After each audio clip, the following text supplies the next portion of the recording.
Drop it.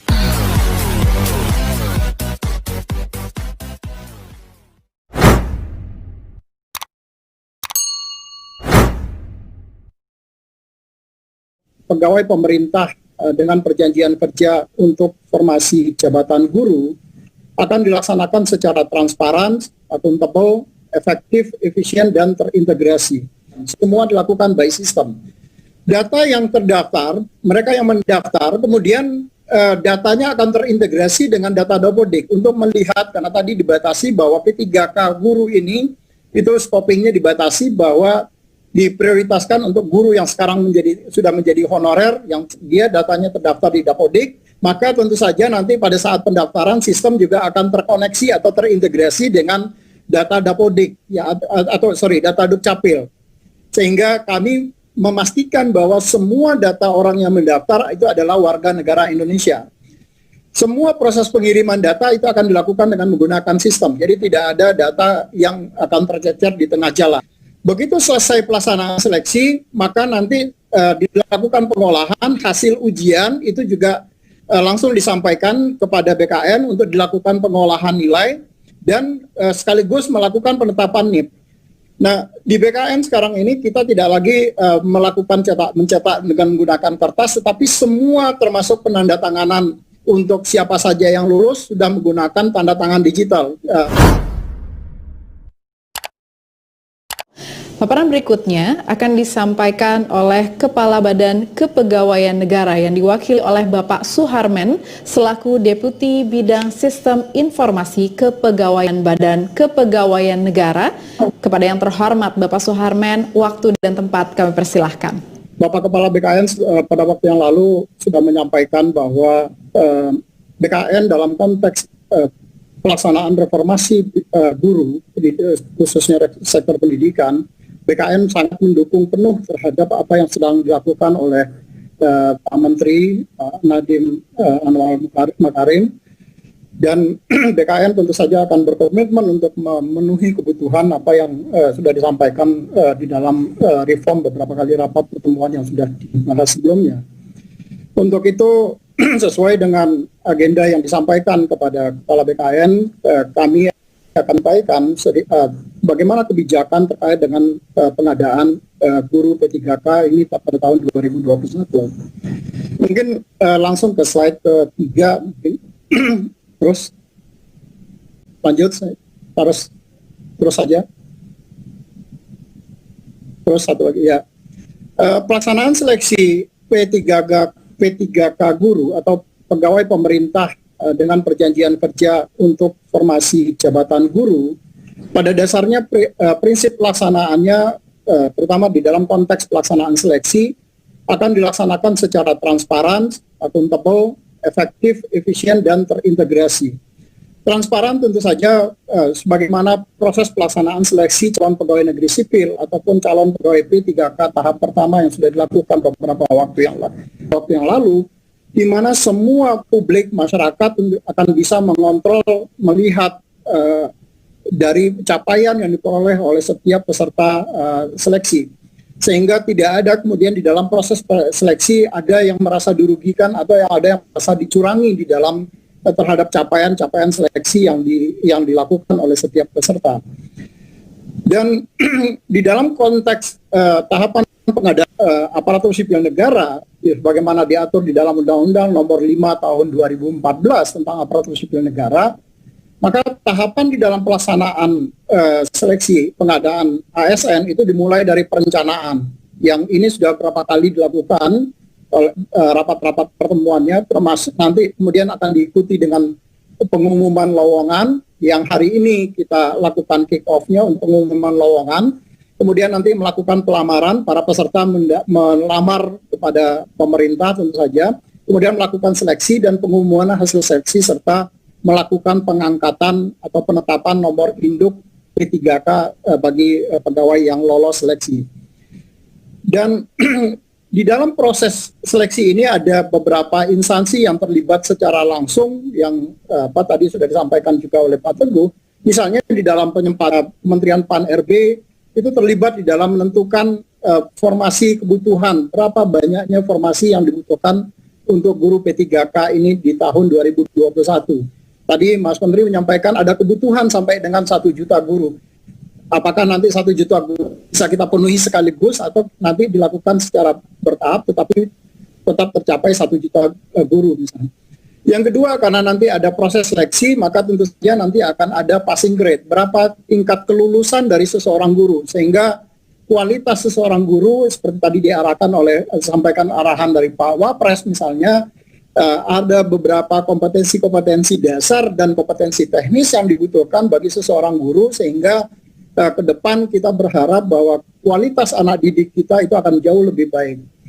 Nah, dari sisi BKN tentu saja kami di dalam konteks pendaftaran, semua proses yang dilakukan oleh BKN mulai dari pendaftaran itu sudah menggunakan teknologi informasi. Kita mulai dari pendaftaran kita menggunakan sistem seleksi calon aparatur sipil negara untuk P3K, di mana semua peserta nanti akan membangun pesertanya, kemudian mereka registrasi pendaftaran dan termasuk juga melakukan pencetakan kartu ujian. Semua dilakukan by system. Data yang terdaftar, mereka yang mendaftar, kemudian datanya akan terintegrasi dengan data Dapodik untuk melihat, karena tadi dibatasi bahwa P3K guru ini, itu scopingnya dibatasi bahwa diprioritaskan untuk guru yang sekarang sudah menjadi honorer, yang dia datanya terdaftar di Dapodik, kemudian data yang guru yang sekarang ada di data THK2, serta data guru yang sudah seleksi lulus PPG yang sebagaimana yang program sertifikasi yang dikeluarkan oleh teman-teman di Kementerian Pendidikan.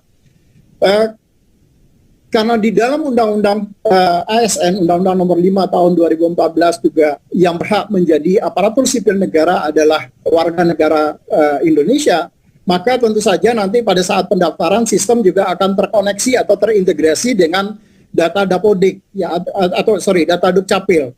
Sehingga kami memastikan bahwa semua data orang yang mendaftar itu adalah warga negara Indonesia.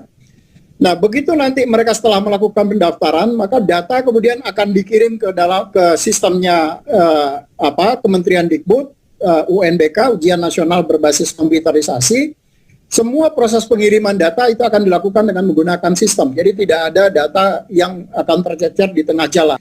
Begitu selesai pelaksanaan seleksi, maka nanti dilakukan pengolahan hasil ujian itu juga langsung disampaikan kepada BKN untuk dilakukan pengolahan nilai dan sekaligus melakukan penetapan NIP.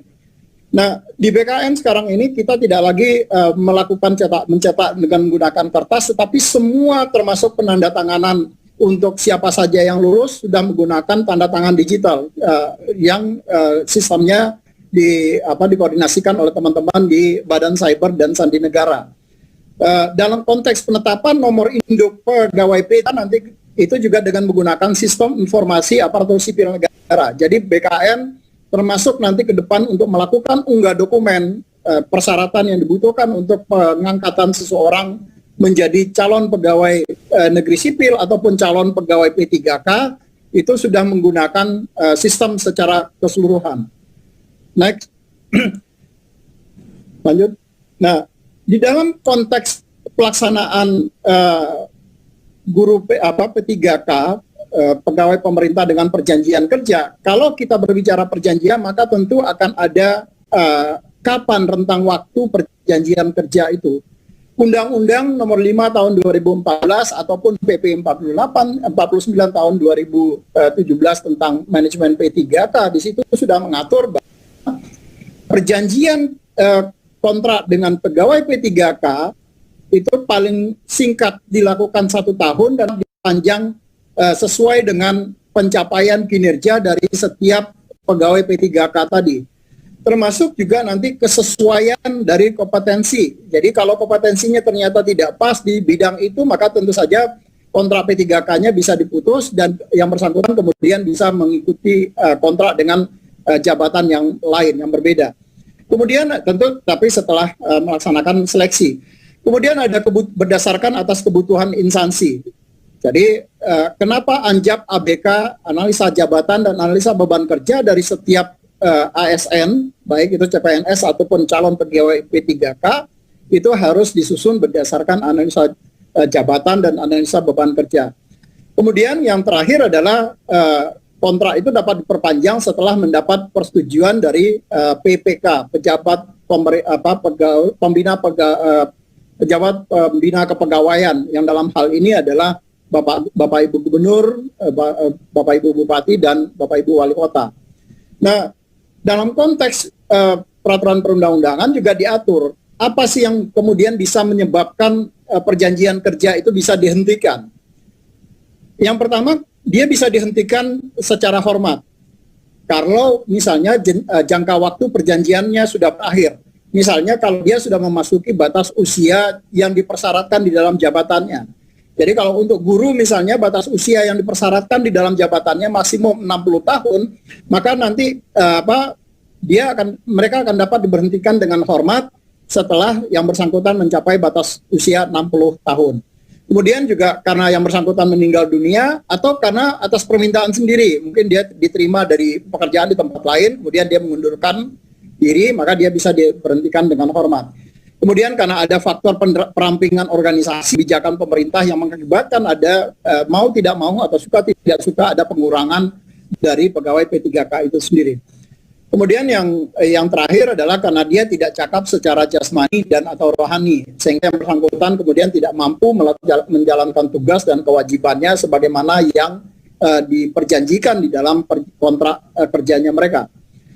Dan yang kedua, mereka juga bisa diberhentikan tidak dengan hormat, tapi tidak atas permintaan sendiri. Jadi hal ini diakibatkan karena misalnya yang bersangkutan dihukum penjara karena melakukan tindak pidana, dan dia dihukum paling singkat itu 2 tahun, tindak pidananya itu dilakukan tanpa rencana, maka jadi dia kebawa dampak dari tindak pidana yang dilakukan secara berkelompok misalnya.